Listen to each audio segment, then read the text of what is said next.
Hola, bienvenidos de nuevo a tu podcast favorito, Tus amigas las hormonas. Hoy vengo a hacer un podcast un poco más diferente y es que en vez de contestar a preguntas que me habéis hecho, voy a hablar de la relación entre el sistema digestivo, entre la microbiota, entre la barrera intestinal y el sistema hormonal y endocrino y además la relación de la microbiota, el sistema hormonal con el sistema nervioso, con nuestro cerebro, porque al final ya sabéis que somos todo uno y las hormonas también conectan el intestino con el cerebro y al final todo es una orquesta perfecta donde si el cerebro no está bien regulado, el resto de funciones se afectan y viceversa. Entonces todo esto surge porque se me ocurrió como hacer una pequeña encuesta de un par de cosas de la barrera intestinal, porque yo tenía unas publicaciones en mi Instagram sobre el sobrecrecimiento bacteriano, cuáles son las estructuras de la barrera intestinal, y dije, voy a recordar a ver si quedó claro esos posts, todo lo que quise explicar, y me di cuenta que no lo debí explicar muy bien porque la verdad que los resultados fueron de suspenso aprobado justito a junio, Entonces dije, mira, yo en Instagram intento explicarlo de la mejor manera que puedo, pero estoy limitada en tiempo y en espacio. Entonces dije, mira, voy a utilizar el podcast para integrar todo aquello que yo he ido explicando en diversas publicaciones de mi Instagram con el fin de que aquí se integre todo. Entonces en mi Instagram tenéis como un aperitivo y aquí tenéis el plato principal, lo que viene a ser lo que te llena. Lo primero que tenéis que saber, en nuestro intestino, ¿vale? La barrera intestinal, que es la que principalmente nos separa nuestra sangre, nuestro cuerpo, de todos los agentes externos, porque la comida, aunque aparentemente esté limpia, siempre está contaminada. Entonces, al fin y al cabo, tenemos que estar protegidos, tenemos que tener una barrera que nos permita no solo digerir y absorber los alimentos, sino evitar que sustancias exógenas lleguen a nuestra sangre, pudiendo desencadenar una respuesta inflamatoria, que es lo que sucede cuando, por ejemplo, cogemos un virus intestinal, cogemos una bacteria intestinal, parásitos intestinales, hongos, etc. Entonces, creo que lo primero, para que entendáis un poquito después todo lo que voy a ir explicando de hormonas que se producen, metabolitos, etc., creo que es importante que recuerde cuáles son las capas que conforman lo que comúnmente se conoce como barrera intestinal. Entonces, empezando desde fuera hacia adentro, ¿vale? Desde lo que está más externamente conectando con la comida del exterior hacia el interior y a lo largo de todo el intestino delgado y el intestino grueso tenemos más externamente una capa de microbiota que son los microbios intestinales, que está constituida mayoritariamente por bacterias, aunque también hay arqueas, hay virus, hay parásitos, hay hongos y hay levaduras, pero en más de un 80% son bacterias. Estas bacterias son bacterias buenas. Y si bien a día de hoy no hay una definición clara de cuál es el modelo ideal de una barrera intestinal con microbios, o sea, cuáles son los ideales, pues tienes que tener un 4% de A, un 2% de E, un 8% de Z. Como eso no se sabe, lo que se sabe es que una adecuada microbiota que conforme la barrera intestinal es una que es muy diversa, es decir, que hay un poquito de todo, que es un supermercado de bacterias, ¿vale? Después, internamente, un poquito más internamente, tenemos dos capas de moco. El moco, básicamente, lo que hace es evitar que las bacterias externas o sustancias tóxicas que han pasado la barrera de la microbiota buena entren, se queden pegados. Y en esa capa de moco, pues además hay unas inmunoglobulinas, que son unos anticuerpos que también contribuyen a matar a ciertos agentes externos tóxicos desde bacterias, parásitos externos, hasta incluso sustancias como el alcohol, pueden llegar a evitar que esas sustancias tóxicas penetren. Entonces tenemos bacterias, 2 capas de moco y a continuación tenemos la barrera epitelial, que son las células epiteliales. Dentro de esas células, esa es solo una capita de células como bien cogiditas, como si estuvieran con un velcro, ¿vale? Imagínate que son muchas Isabeles juntas y entre ellas mi bracito está unido con el bracito de la de al lado, de la Isabel de al lado, por un velcro, ¿vale? Y en esas células, entre medias, se intercala un Paco y una Susana, que son unas células que se llaman células enteroendocrinas y células enterocromafines. Este Paco y esta Susana son unas células productoras de hormonas y otras células que son productoras de neurotransmisores, es decir, de las hormonas del cerebro, entre ellos la serotonina. Pues entonces nosotros tenemos una capita de muchas Isabeles unidas con velcro y entre ellas se intercala un Paco, que es una célula enteroendocrina, que como su nombre indica, y ahora os explicaré, producen ciertas hormonas súper, mega, ultra beneficiosas, que de hecho han sacado fármacos con estas hormonas, y también de vez en cuando hay una Susana, que es unas células productoras de neurotransmisores, como la serotonina. Este transmisor de la serotonina no llega directamente al cerebro, y mucha gente dice, el cerebro es el principal productor de serotonina y por tanto de la felicidad. Esto es cierto a medias. Sí que es cierto que en el intestino se produce la mayor cantidad de serotonina, pero esa serotonina no llega al cerebro por la sangre, sino que estimula el nervio vago, que ahora os explicaré, para que llegue esa señal de felicidad al cerebro, pero ahora os lo explico. Entonces, a continuación está la capita de células de Isabelitas, ¿vale? Y justamente más profundo hay una capa de células del sistema inmune, que se llaman placas de Peyer. De hecho, el sistema inmune en el intestino es uno de los más poblados, junto con los de la boca, de todo el organismo, ¿vale? Porque tiene todo el sentido del mundo, porque al final, donde tú más vulnerable estás en el sistema digestivo. Ahí te está entrando cualquier cosa, mocos, polución y un cacahuete que se le ha caído al suelo al señor que te lo ha puesto, pero que no te ha dicho nada y la ha vuelto a meter en el bol, ¿vale? Pues entonces tienes que tener en cuenta todo esto. Entonces, a modo resumen, ¿cuál es la barrera intestinal que me permite a mí estar protegido de los agentes externos nocivos y evitar que yo me muera de una infección? Capa de microbios, microbiota, 2 capas de moco, capa de barrera intestinal, de Isabelitas con Pacos y Susanas, y a continuación capas del sistema inmune. Todo ese mazacote es la capa de barrera intestinal, es lo que llamamos barrera intestinal. No es solo una capa.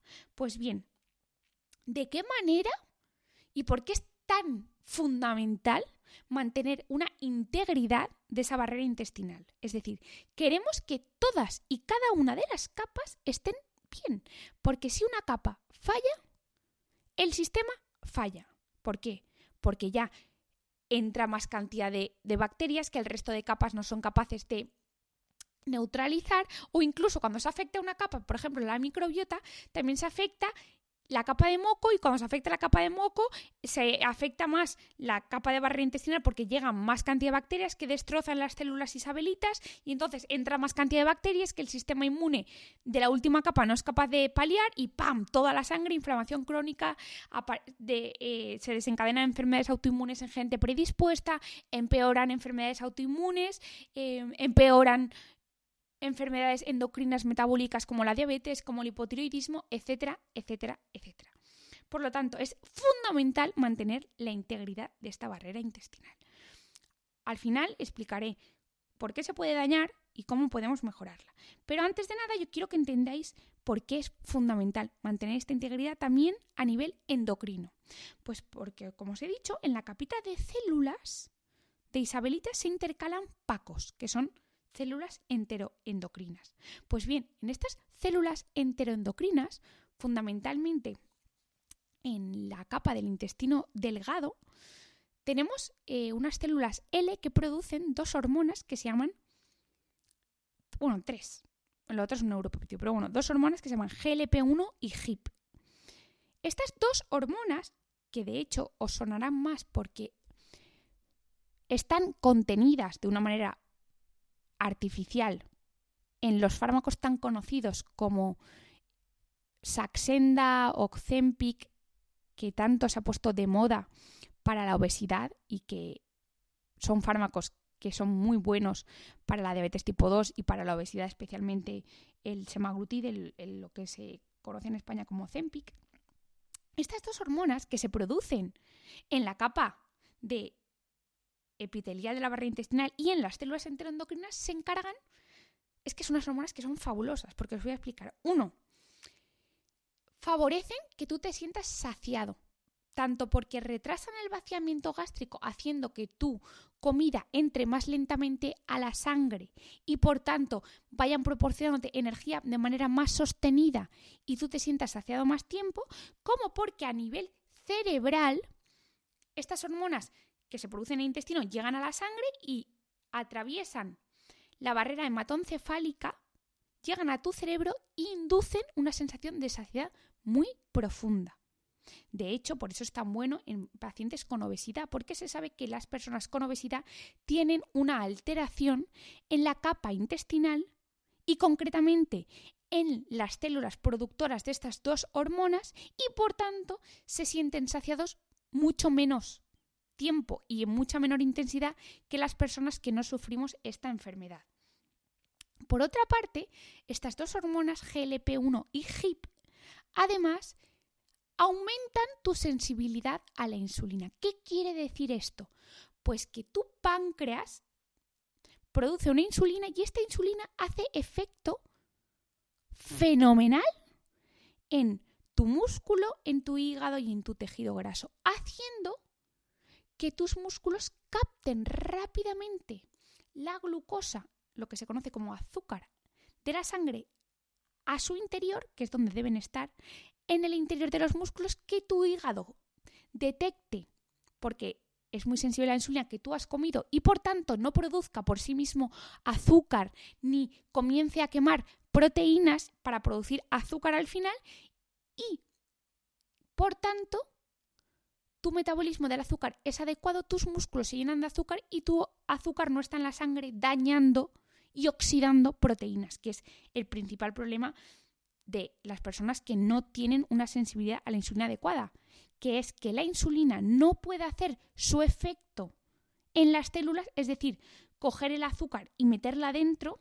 Por tanto, tu páncreas tiene que producir mucha insulina, esa insulina no hace efecto y el azúcar se queda en la sangre y encima tienes muchísima insulina y tienes un descontrol y encima tus células detectan que no estás comiendo porque no les está entrando la glucosa y tu hígado dice, chicos, no os preocupéis, que voy a producir azúcar y a quemar proteínas. Y entonces, ¡pam!, tu hígado segrega azúcar que va a la sangre, pero como tú tienes resistencia a la insulina, no la metabolizas, que es un horror. Por tanto, estas hormonas son fundamentales, porque lo que hacen es que tu cuerpo sea extremadamente sensible a la insulina, por tanto, que rápidamente toda la comida que tomes se metabolice y entre a los músculos, entre a las células, no se quede en la sangre y haga el efecto que tiene que hacer, que es proporcionar energía dentro de las células.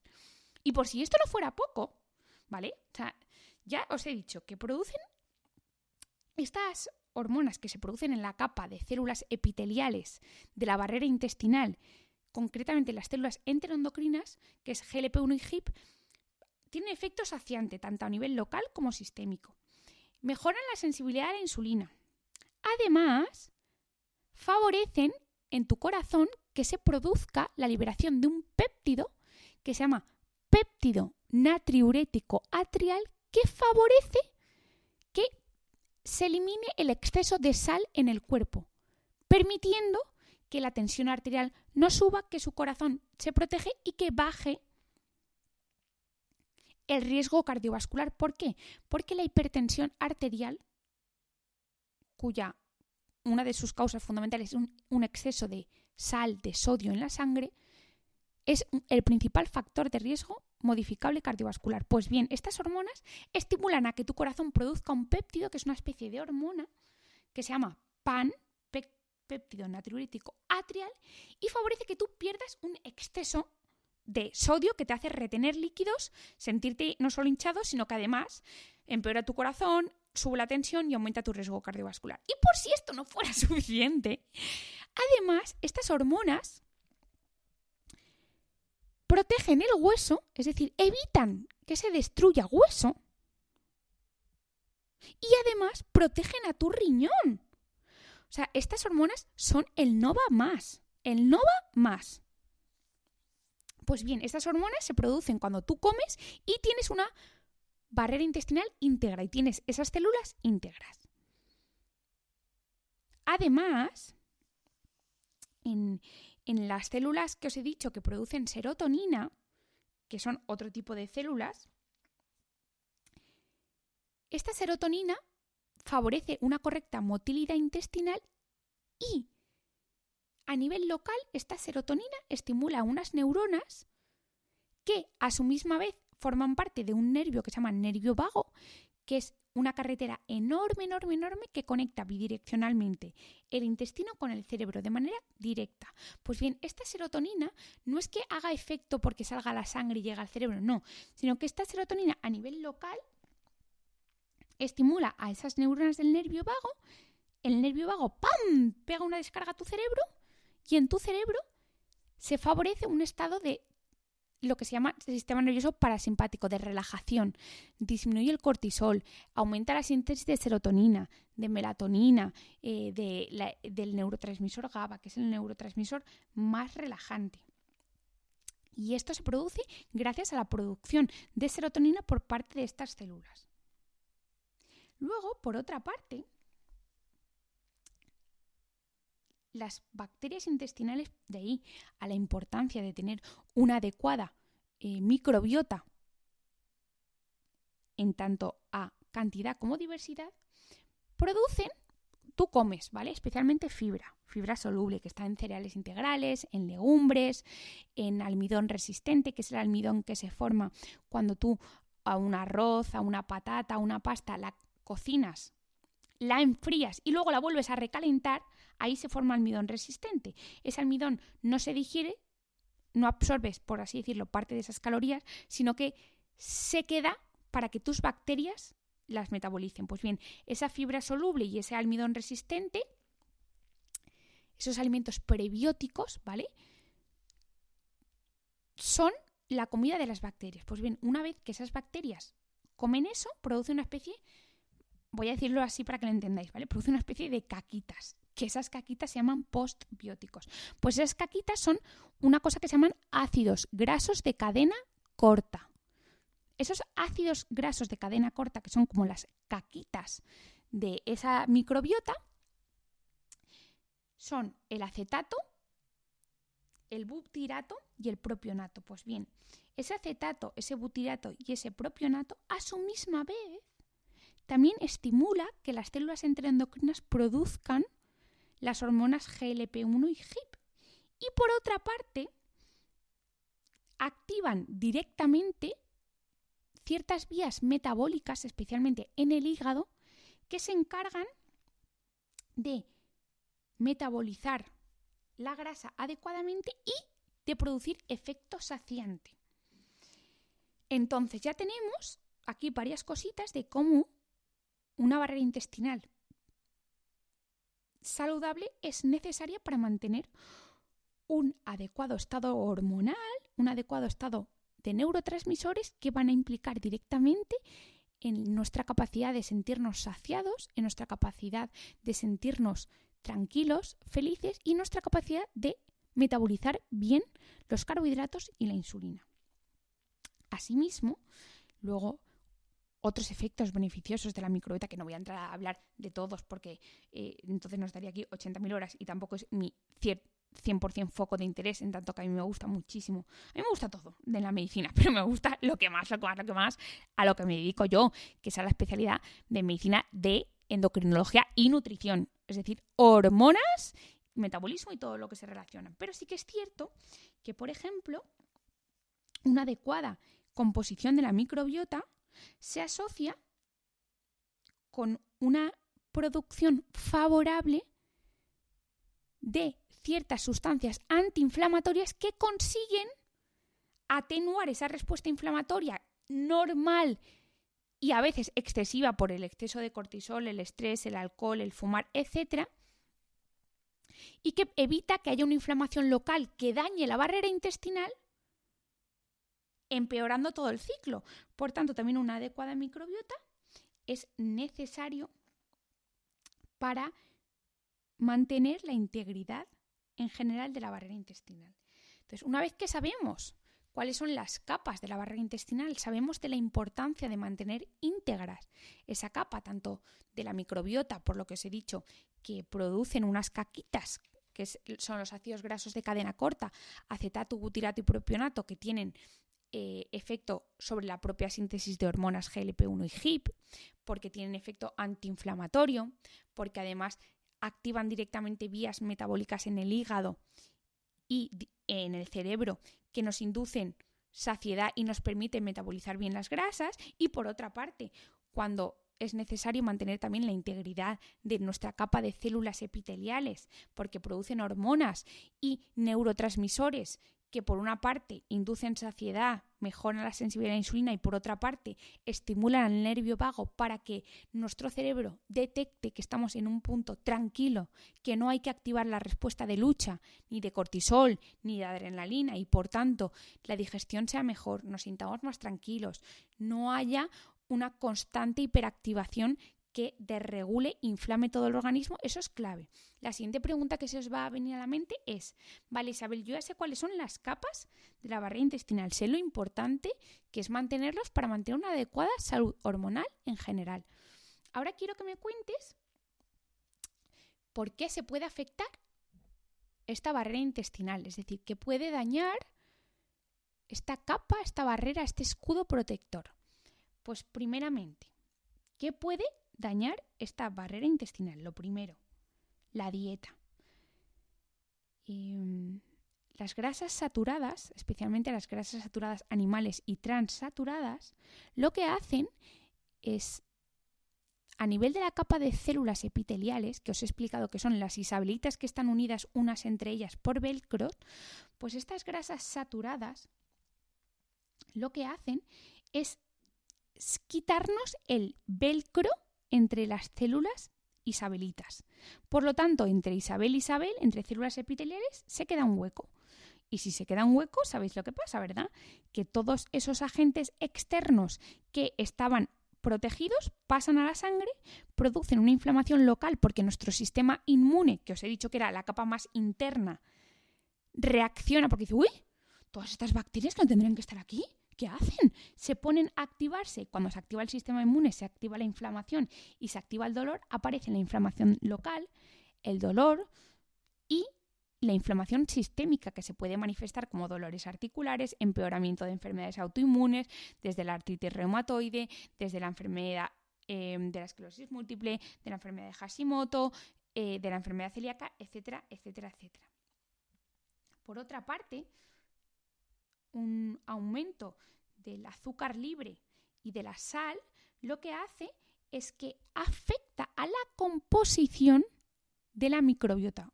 O sea, las grasas saturadas afectan sobre todo a los velcros entre las uniones epiteliales, mientras que una dieta alta en azúcares libres, que son, ya sabéis, el azúcar de mesa, el sirope alto en fructosa, la fructosa libre, la que está en zumos, bien sean naturales o no naturales, la fructosa que añaden, e incluso edulcorantes malos como es el maltitol, el sorbitol y el lactitol, lo que hacen es que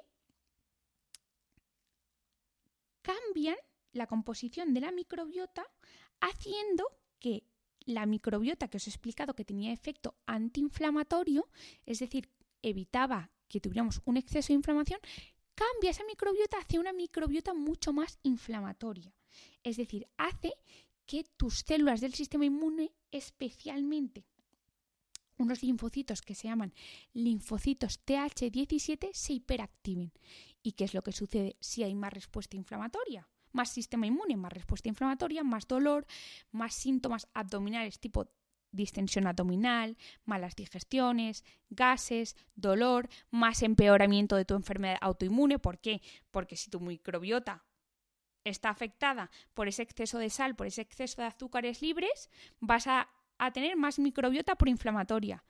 Esa microbiota proinflamatoria va a activar a tu sistema inmune. Ese sistema inmune va a activar la inflamación y el dolor. Esa inflamación y el dolor va a dañar a tu barrera intestinal, van a entrar más bacterias, más virus a tu organismo y por tanto eso va a circular por la sangre y va a llegar desde los pies hasta el cerebro. Por eso mismo, cuando tú tienes una barrera intestinal afectada, se empeoran en general todas las enfermedades. No estoy diciendo que todas las enfermedades se curen con un probiótico o con restablecer la barrera intestinal, ni muchísimo menos. Estoy diciendo que una barrera intestinal ahora hemos sabido desde hace 18 años hacia ahora que es una parte clave, que es una pata clave de lo que yo considero que es una salud integral, un bienestar integral. Y el hecho de que hace 20 años no supiéramos no quiere decir que sea un engañabobos, no. Cada cosa en su punto y su lugar. Si bien la microbiota no es la panacea y la solución a todos los problemas, tampoco es una cosa que nos estamos inventando ahora. Es un conocimiento en expansión continua y diaria. Negar su importancia en todas las enfermedades autoinmunes es negar la realidad. Pero también es negar la realidad decir que es el causante y la solución a todo. No, es una parte clave. Igual que tú, cuando, no sé, a ver que se me puede ocurrir un ejemplo así. Cuando limpias tu casa, limpias toda la zona de la casa. Para que esté limpia, no solo limpias lo que se ve, también limpias un poquito detrás porque si no se almacena la bazofia. Pues cuando tú dices, he limpiado mi casa, he limpiado todo. O no solo has limpiado el baño, también has limpiado la cocina. Por lo mismo, para solucionar y conseguir una casa limpia, para conseguir una salud íntegra, tienes que limpiar todo. Por lo tanto, tienes que atajar todos los puntos por donde pueda estar afectada tu salud. Y en todas las enfermedades, no voy a decir todas, en prácticamente el 99%, probablemente hay algún punto implicado en una alteración en cualquier punto de la barrera intestinal. En unas enfermedades será más, como por ejemplo, obviamente, enfermedades digestivas locales, y en otras será menos. Pero que es que hasta la depresión, se sabe ya que las personas que sufren depresión no solo tienen una inflamación cerebral que probablemente venga a través de toda esta inflamación sistémica cuando hay una barrera intestinal, sino que se sabe que como hay una inflamación local, ese nervio vago que os he dicho no se estimula de manera adecuada, el cerebro detecta que estamos ante un peligro y se activan vías inflamatorias cerebrales y neurotransmisores excitadores, como el glutamato, que tienen efecto neurotóxico, ¿vale? O sea, un exceso de glutamato daña las neuronas. Y si nuestro cerebro tiene mucho porque el nervio vago no le dice, chico, estate tranquilo, pues puede inducir una inflamación que favorezca en personas predispuestas a una depresión, ¿vale? Entonces, la dieta puede afectar tanto directamente, como os he dicho, en el velcro, por un exceso de grasas saturadas, como indirectamente a través de azúcares libres y de sal. Luego, por otra parte, el alcohol tiene un efecto tóxico directo sobre tanto la capa de células intestinales como la capa de moco, como la microbiota. O sea, el alcohol es como destroza todo. Por otra parte, el estrés crónico, que produce una desregulación del cortisol, también daña, afecta a las uniones, a los velcritos entre las células intestinales. Y al final es la pescadilla que se muerde la cola. Porque tú tienes mucho estrés, se daña la barrera intestinal. Al dañarse la barrera intestinal entran más bacterias, hay una inflamación crónica. Esa inflamación crónica hiperactiva todo el sistema inmune. Al activar el sistema inmune, también tus glándulas suprarrenales detectan que estás infectado y producen más cortisol para atacar esa infección. Además, el nervio vago no se activa y por tanto tu cerebro no detecta que estás tranquilo y produce más adrenalina, noradrenalina y hormonas precursoras del cortisol y todo se afecta. Luego, por otra parte, hay fármacos como los antiinflamatorios, que ya sabéis que en mi Instagram tengo un post sobre efectos metabólicos de los antiinflamatorios y otros efectos que poco se conocen y son muy importantes. Pues además los antiinflamatorios, los inhibidores de la bomba de protones, el omeprazol, y los antibióticos afectan a la composición de la microbiota directamente y a la vez pueden inducir un sobrecrecimiento bacteriano. Es decir, hacen que en tu intestino delgado hayan más bacterias de las que tienen que haber. Normalmente la mayor parte de bacterias están en el intestino grueso. Pues bien, estos fármacos, junto con los anticonceptivos orales y y otros fármacos menos comunes, pero vamos, yo voy a hablaros de los más comunes. Los AINES, los anticonceptivos, los niveles de la bomba de protones, el omeprazol, la ranitidina, la famotidina, etc. Y los antibióticos lo que hacen es que no solo afectan a la microbiota buena, sino que hacen que la microbiota migre desde el intestino grueso al intestino delgado donde no debería estar y ahí daña la barrera intestinal. ¿Por qué? Porque esas bacterias que no deberían estar producen sustancias ácidas que dañan la barrera de moco, daña la barrera intestinal, haciendo que también sea permeable. Por eso el sobrecrecimiento bacteriano hay que tratarlo con los antibióticos, bien sean normales o herbáceos. Eso lo expliqué también en un post mío que se llama Sobrecrecimiento bacteriano y sistema endocrino. Y luego hay que tratar la alteración de la barrera intestinal, de la permeabilidad. ¿Por qué? Porque esas bacterias sobrecrecidas han dañado tu barrera intestinal. Así que como no soluciones esos agujeros en tu barrera intestinal, no vas a mejorar los síntomas del sobrecrecimiento bacteriano. ¿Vale? Pues esos fármacos también afectan a la integridad de la barrera intestinal. Entonces, de manera general, podemos decir que la barrera intestinal se afecta, uno, por una dieta poco óptima, donde en vez de predominar los alimentos de nuestras bacterias, como es cereales integrales, frutas, verduras enteras. Lo de enteras digo por frutas. Legumbres, frutos secos, aceite de oliva, pescado azul bueno, omega 3, que todo protege la barrera intestinal, tiene efecto antiinflamatorio y además sirve de comidita para las bacterias. Cuando comemos grasas saturadas de alimentos ultraprocesados, es decir, el donut, la pizza, la hamburguesa, los palitos de pan, es que no sé, ya sabéis todo lo que es un ultraprocesado, ¿vale? Que tiene su punto y su lugar, pero ahora no vamos a hablar de las excepciones de la excepción porque ya sabemos cómo es Internet. Cuando un exceso de sal y un exceso de azúcares libres, que al final es todo comida ultraprocesada, porque la comida ultraprocesada lleva grasa saturada, lleva azúcares libres y lleva sal. ¿Por qué? Para conservar y para hacerla más palatable, para hacerla que tú no puedas parar de comer.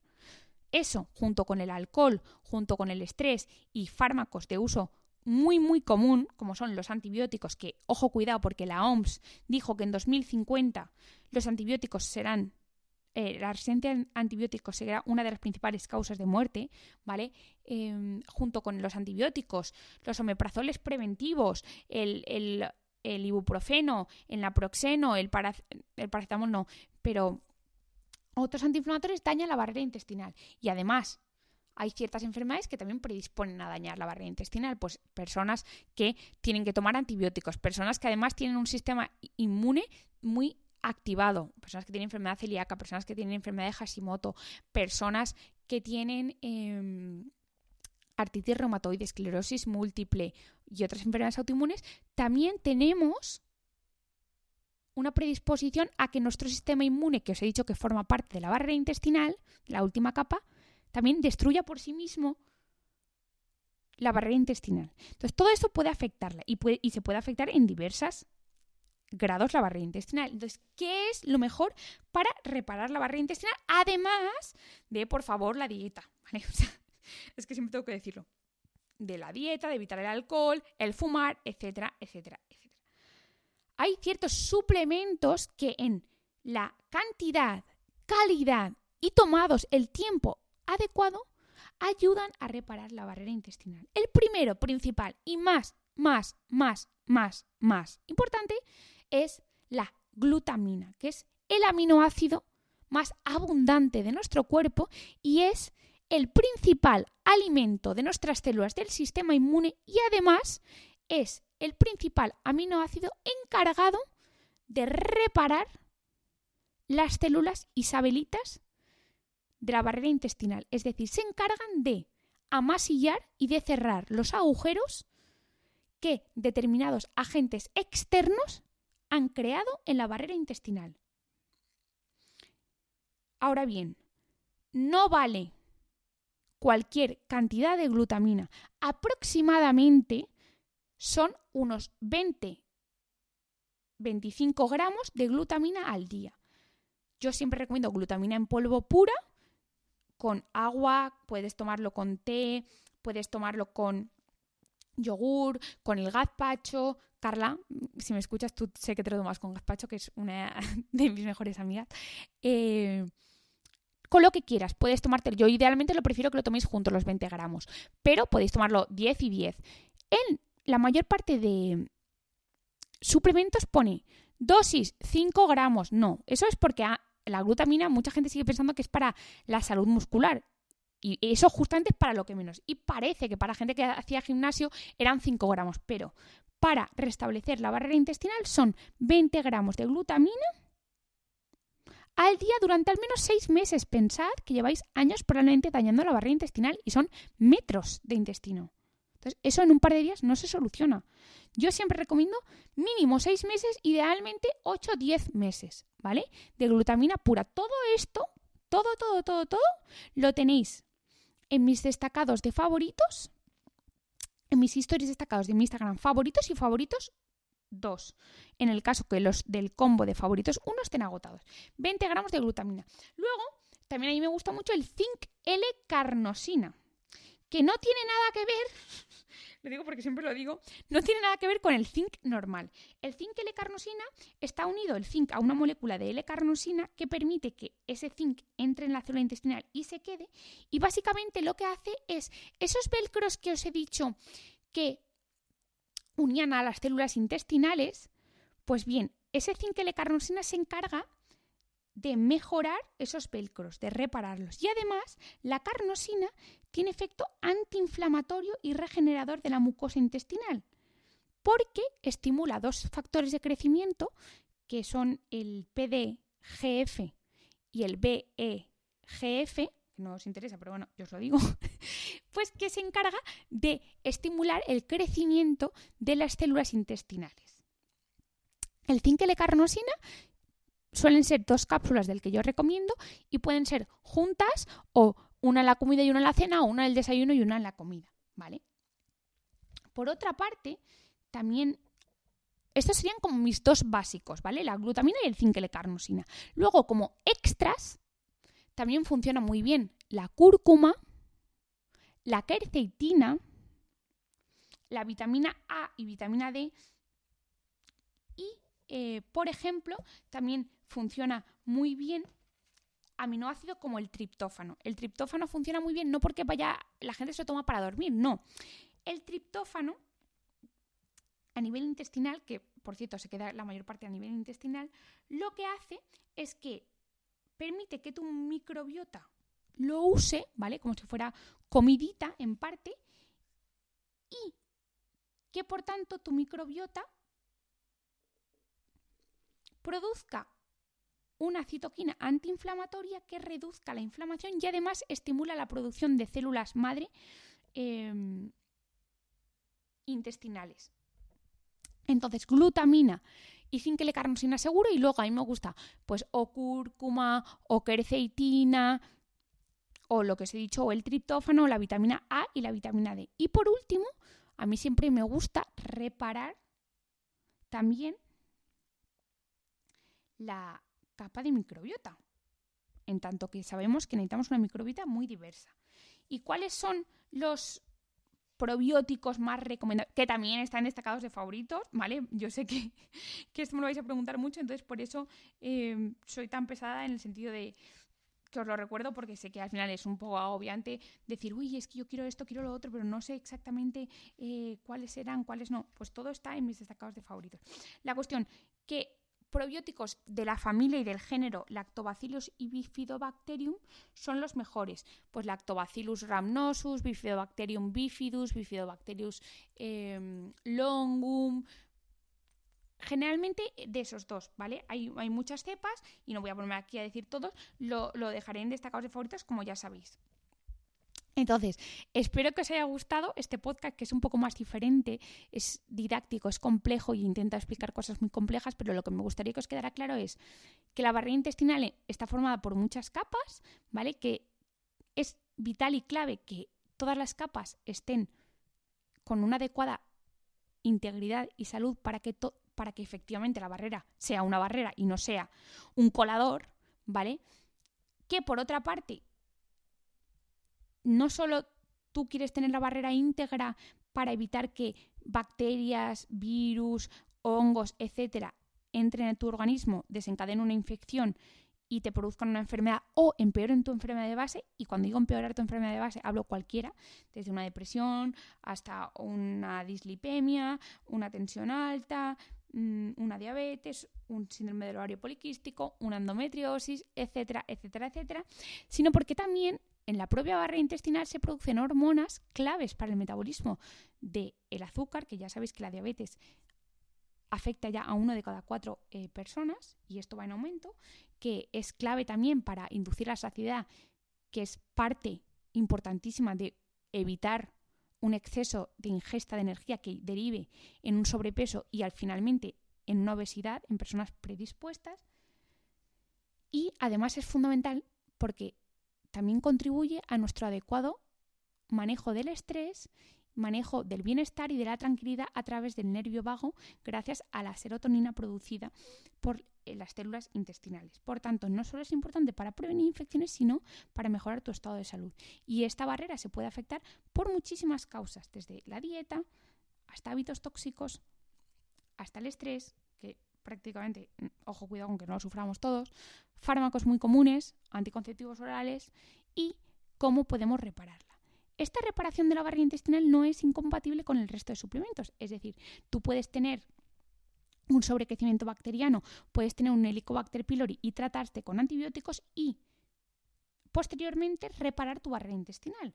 Porque el Helicobacter pylori no solo la propia infección daña la barrera intestinal, sino que los antibióticos, como os he explicado, son causa de alteración de la permeabilidad de la barrera intestinal. Entonces hay que tratarlo. Por ejemplo, personas con hipotiroidismo que sigan teniendo síntomas. Parece que tiene una permeabilidad intestinal aumentada, hay un aumento de la activación del sistema inmune porque entran más bacterias, más virus del exterior al interior, se activa nuestro sistema inmune del intestino, esto activa a la propia producción de anticuerpos en la tiroides y empeoran los síntomas, etcétera, etcétera, etcétera. Por lo tanto, muchas enfermedades se benefician de reparar la barrera intestinal si tú tienes síntomas que pueden justificar tanto localmente dolor, distensión, malas digestiones, como un empeoramiento de tus síntomas, a pesar de que en teoría estás bien controlada farmacológicamente, ¿vale? Todo lo tenéis en mis destacados de favoritos y en varias publicaciones en mi perfil. Que espero que os gusten, con un besito muy, muy, muy, muy, muy fuerte y nos vemos en el próximo episodio.